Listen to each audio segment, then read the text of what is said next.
خوب بعد دادونه خوب سلام علیکم حال شما خوبه؟ خب این علیکم این هم که ندیده جوانان خوبه رسای زمینو خب این مردم هستن؟ این کم کجاست؟ حالا نمشه که بنده خب این علیکم با ما همراه بشید با گزارش شد و دیگری نیکا سلام علیکم حال شما خوبه؟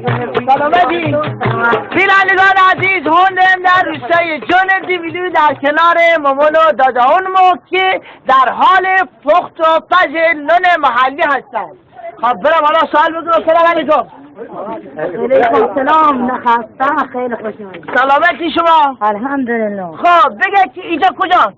اینجا روستای دیمیلو به چه اسمی شده دیمیلو هم کردیم جا دیمیل بود الان دیمیل چه؟ دیمیل چیک کنه مرگ و درخت بوری توری بوری دیمیلو اسم کندگاه اسم چه نکرده؟ آش نهردم آش؟ این سنگ چه درست میده؟ سنگ اصول گتین درست بگیرید ها او زمان که آب نهسته گندم چاکر لو ما اینجا کچکی داره هاش من هرده ولی ما هاش من هرده و ما روشش هاش هرده ما چی رنگ برم هاش ما رو هم کدیم برید ما بله هوا در شام و در چاخه هاش پس ما داری بار خر مکیدی دار مکیدی نون رو دار مکیدی حالا که زنو راحت این گفت نون با هوا خمره خیلی آها بیشه هاش گفت دستی داره یک دستی با هاش برده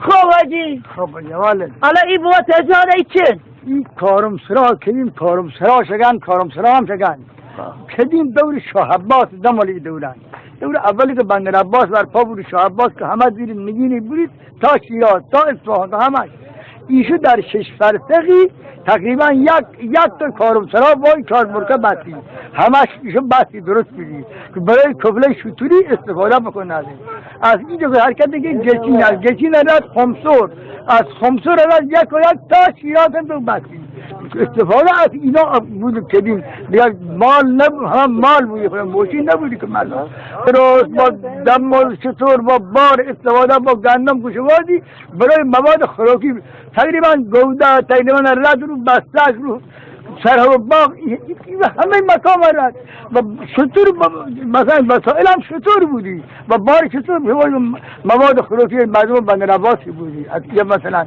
اینطوری یک کارمسرا که سب زن و مرد و شب هم توی خوابیدن آزاد همش استفاده اینو که دید بیارن مکان میدهد دیگه مکان میدهد همینطور بگذاریم دنیا شکید ای دل تو چرا از این جهان بی خبری روز شب در طلب سیم زری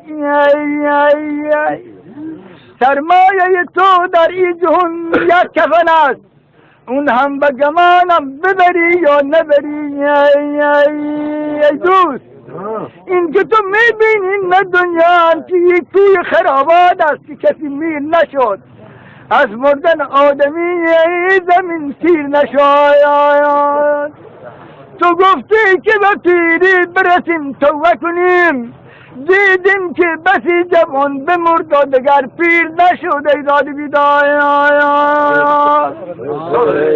با منم خونه عالی چه حاصل که بعد از من شود خالی چه حاصل ای داد بیدای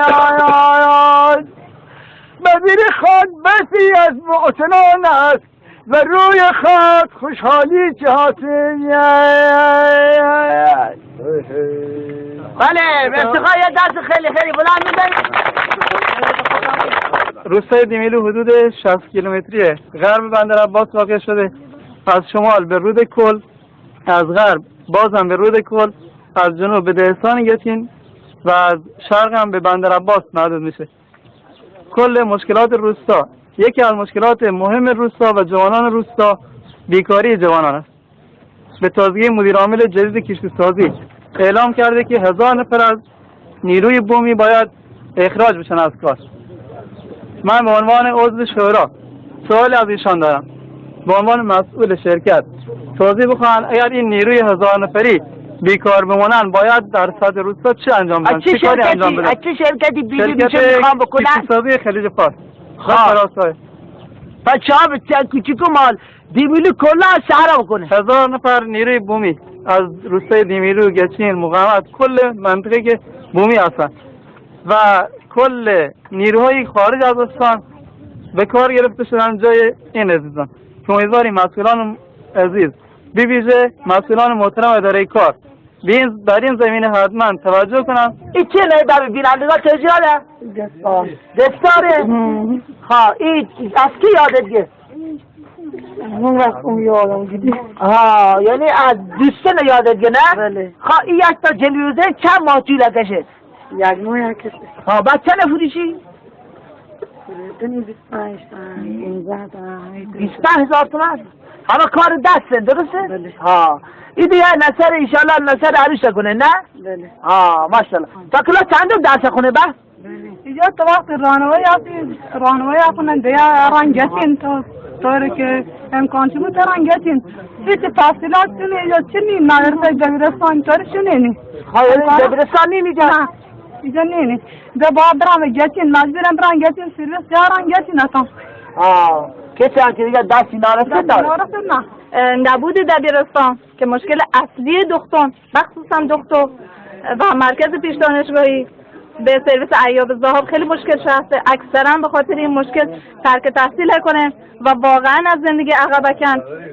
امیدوارم که مسئولین محترم برنامه شوی بندر زحمت کشه برنامه خوب جذاب شوی بندر این حرف ما مشکل ما به مسئولین برسونه و امیدوارم که دبیرستان انشالله از سال آینده حتما مباشد چون واقعا از زندگی عقب کن. بعد مشکل بعدی ما امکانات رفاهی رو فرضشیم که جوانان ما زمین فوتبال مناسبی شونیم و فکر کنم مهمترین مشکل ما جوانان همین باشه توی روستای دیمیلو. بعد متاسفانه روستای ما جزء طرح هادی نبودن که روستای همجوار همه شامل طرح هادی بودن اما روستای ما متاسفانه نمیدونم به چه دلیلی که شامل طرح هادی نبودن. بله. امیدوارم که روستای ما شامل طرح هادی بشه و امکانات بالاتر رفاهی بهره مند بشه. ای خوشم سر که من شمایم ای خدا داند که داشتم کجایم شما در خانه یه خود مونی ای که ما مهمان تامان بودیم و رفتیم تا برنامه دیگه و خیلی کریمی دیگه و روستایی دیگه. خدا یار و نگهدار شما. خدا به